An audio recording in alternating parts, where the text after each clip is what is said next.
This video on First Updates Now is made possible by viewers like you and also the following sponsors. At Kettering University, over 30% of the student population was in high school robotics. These same students have received a portion of over $7 million in scholarships. Scholarship applications for FIRST students are now available. Get more information at kettering.edu/first. FRC Premiere Night is back on Saturday, February 25th. Submit a unique video showcasing your team's charged up robot progress by Thursday, February 23rd at First Updates Now/Premiere23. Premiere Night is a great way to engage with the community. Get more information and submit your video at firstupdatesnow.com/Premiere23. And we're welcome onto the Open Alliance show, team number 3512, Spartatroniks. Spartatroniks, thank you so much for coming on the show to tell us more about your team. So why don't you introduce yourselves and let us know what you do on the team before we jump into your robot. All right. So hi, I'm Aiden, and I am the software lead for the team. I'm Ethan. I'm the electrical lead. I'm Nick, and I'm the veteran CAD member, I guess. So you guys are coming in out of California, competing weeks 2 and 5. So excited to see how that works for you as you start to build up towards the charged up season. We're going to be going through Crayola CAD, different archetypes, and also intake testing videos as well too. So excited to jump right in with you guys. Why don't you start us out? What do you want to cover first? We can start out with the archetype stuff. Yeah. So our process of picking our robot is very specific and can be a little bit longer than most teams, but we usually take this process to really just kind of figure out what is the best design for our team and what's just going to be the best robot for our team to compete. And usually we start out every year, and we did this last year, starting in 2022, where we made very simple CAD models. And an example that we have this year is this sloped elevator with the arm pivot. And this is the design that we actually chose for this year's game. Nick, do you want to talk about that? Yeah, so we use multi-body design in SOLIDWORKS, and we essentially draw out a 2D sketch of the field with like the cone poles and the cube holders, and we get some basic 2D CAD to figure out how long an elevator we need. And when we combine that with something like an arm, we can mess around where the pivot point is and the length of the arm. And then we can just get rudimentary CAD models of something that we know is possible and that we can kind of judge on a case-by-case basis. So we also had things like a linear actuator that we tested in CAD. So it's just like a CAD version of kind of prototyping and narrowing down via voting and argument. So yeah, for sure. I think we spent about 2 to 3 hours for this entire discussion trying to figure out what design we wanted. We originally we were starting off with 5 different designs. We had the linear extension, we had the arm pivot on the slanted elevator, we had something very similar to Sushi Squad's arm pivot, and then we also had the pink arm, and then we also had a pivoting elevator. Eventually we boiled it down to having the slanted elevator and the sushi arm, and from that point on we used Wild Sting's design matrix to figure out what kind of robot we wanted to build. Yeah. All right. And how long do you normally, like, I know it says you said you took a bunch of hours for each one of these concepts, but how long within the build season cycle do you spend on this Crayola CAD or these rudimentary models before you commit and then start transitioning to your full CAD? Took about a week. I'd say a week. About a week. We really want to get down to like what are the best designs for this team and like the ones that we could do really well. So our main thing is that we can have multiple designs to choose from, and it's down to our team to figure out, okay, what's the best design for this team and what are we the most experienced with? So this year, the reason that we went with the slanted elevator with the arm pivot is because simplistically, we already have a elevator CAD'd. Nick worked on a configurable elevator in the off season, and we took that chance to get ready for this season, not knowing that we would need an elevator. And this was very useful to us because this elevator is now on the robot on our alpha CAD, and essentially that's like 75% of our early robot design. So we found a lot of advantages with going with the slanted elevator design. And then also on my part during the winter break, I took home our 2019 robot, which had a similar cascading elevator, and I got some experience programming that. So not only do we have the CAD ready, we also have some sort of code to go off as well. Greg, we haven't talking to other teams through Open Alliance just in general. We haven't seen too many other teams doing this like Crayola CAD type on there. Are there other examples that you can think of from the past, or maybe advantages you see to teams maybe considering this for future years? Yeah, I mean, I don't know that we've seen it on Open Alliance this much these year. I think that part of it maybe just that everybody's getting so fast at CAD that they just start throwing stuff at it. But I mean, it's an incredibly valuable process to prototype this way. I mean, I always look for the fastest way to prototype, and sometimes that's like, you know, the original CAD, cardboard and duct tape, and or you know, but so whatever tools you feel comfortable with. If you've got a laser cutter, use a laser cutter. But if you're wizards at CAD like this, Crayola CAD is great, and you know that you're hitting the exact geometry, which is the thing that you kind of fall into. Even if you build a wooden field, how accurate is that wooden field? Especially with like a long reach, like in this game. But and for you guys, Spartatroniks, are you guys used for SolidWorks? Are you using the desktop app? Are you using anything with the cloud suites or anything like that too? We are just using the desktop with GrabCAD, which is sadly closing, but we're gonna have to find something else. Yeah. But, Sweet. Well, what's next on your robot? What else do you want to run through on what you've been working on, either through CAD or through anything else that you want to show us from intakes? We can move on to intakes. Yeah. So we had a multitude of intake designs. We went through ground intakes, we went through roller intakes, we went through the gravity claw intake.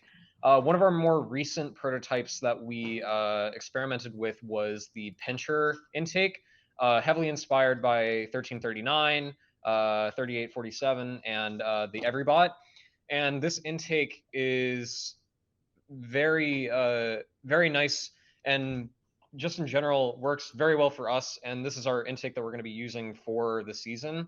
One of the nice things that we noticed about this design was that we could make it really simple. One of our CAD students is actually working on this design where we only need one Neo to run the entire system. And that's just by getting it specifically geared and, you know, with belts and everything like that. And then we also have a prototype over here that we can bring over. So we tested extensively with this design of a prototype. And one of the things that we saw from 1339 was that it had these vectored intake wheels, and that they worked really well with getting the cone centered. But one of the things that we noticed was that we weren't getting enough grip. So what we did is that we added these 2-inch compliance wheels, these squishy wheels from the Thrifty Bot, and they worked really well, and they had a really strong grip on our cones. And this worked incredibly well for the design. And then our cube intake also has these larger 4-inch compliant wheels, which work also really well for intaking cubes. From your prototype designs, have you put together any other types of prototypes, or is this the one that you think is going to be what you move forward with? I mean, we experimented with the roller claw and like the gravity claw as well, but we found out that those designs fundamentally required quite a lot of driver like orientation, especially with how small they were. They required quite a bit of like just getting to the game pieces accurately. So one of the things that we really value on this team is touch it, own it. If we see a game piece and we want it, we need to have a wider intake or something that is fairly has a wide range of grip, or just something that can grab it really quickly. So designs like the roller claw and the gravity claw were suggestions that we looked at, but found out that they just weren't as good as the pincher claw for like touching it and owning it as quick as possible. Now, the only downside with this design is that obviously we can only pick up cones from the upright position, but this game is very much relied on the human player stations. So we're hoping that we don't have to worry too much about tipped over cones. Yeah, Greg, I don't know about you. I was having a conversation with somebody about tipped over cones, and his contention was that it's something that, especially when we get to higher levels of this game, are we going to have to even worry about something like that, in your opinion? I think that tipped over cones are going to come into play, but probably not until much later in the season.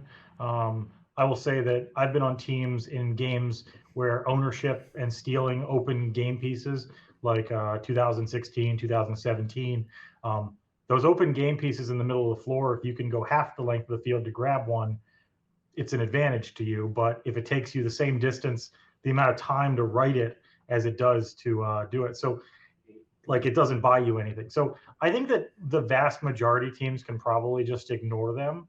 But I do think that if some team out there is going to come up with some magical drive over and the cone does like a like thing, and it's like always self-right, they're going to be at a huge advantage.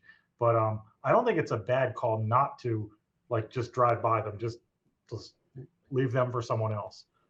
Yeah, so we voted on that design, and that's what we're going to be rolling forward with for the rest of the season. Regarding tip cones, though, we did have a little prototype that was very easy to make. We call it the Springy Boy. It was a long like foam rod with a spring in the middle, and it also had like a piece of churro at the end of it, so we could mount it on our proto frame. And there's actually like a piece of wood on the end right there where we mounted it from. and we had our drivers mess around with that and see how it worked with the cones up against walls and everything. So that seemed to work out pretty well. So on the sides of like simplistic design, if we were thinking about going for tip cones, we could have our drivers train on using that mechanism, whether it be driven by pneumatic or just something passively. We could do something like that, but we're not really sure yet. Yeah. So as we start to wrap up on time here, Spartatroniks, what are kind of the next steps that your team wants to accomplish over the next week? And of course, we'll have you back on in 3 weeks, but that's a long ways to go. What's kind of your immediate next steps for your team? So on the software side, we're working on getting our autonomous modes all figured out, more specifically the trajectory parts. So that way, when later on we get more of the mechanisms figured out, we can like plug those in. And we're using Pathfinder because since we decided to use Swerve this year to take advantage of that extra heading we can use. And it's like great that we're doing this year because 3512 famously has always pushed us autonomous modes like back a few weeks. In fact, last year we didn't get a third ball working till Worlds. So the goal this year was to have more autonomous modes done under our belt going into week 2. Yeah. For CAD, we're going to be finishing up our preliminary elevator design. And all we need to finish is our intake, and then we can start manufacturing our elevator and intake parts. Probably week 4, we'll have our elevator hopefully like almost finished, and then our intake will probably be done by the end of week 4, hopefully. Yeah. And our manufacturing process is going to get a lot faster. We've been utilizing West Coast Products tube plugs, and that utilizes the fact that we don't have to spend so much time making gussets on the CNC. So that's been working out really well for us. Well, Spartatroniks, thank you so much for taking the time to tell us more about your team's progress. Really cool stuff to dive into, so we appreciate that. Of course, wish you best of luck. We'll see you back on here in 3 short weeks, and good luck the rest of the way, guys. See you soon. Thank you. Awesome. Thank you. Have a good night. This video on First Updates Now is made possible by viewers like you and also the following sponsors. At Kettering University, over 30% of the student population was in high school robotics. These same students have received a portion of over $7 million in scholarships. Scholarship applications for FIRST students are now available. Get more information at kettering.edu/first.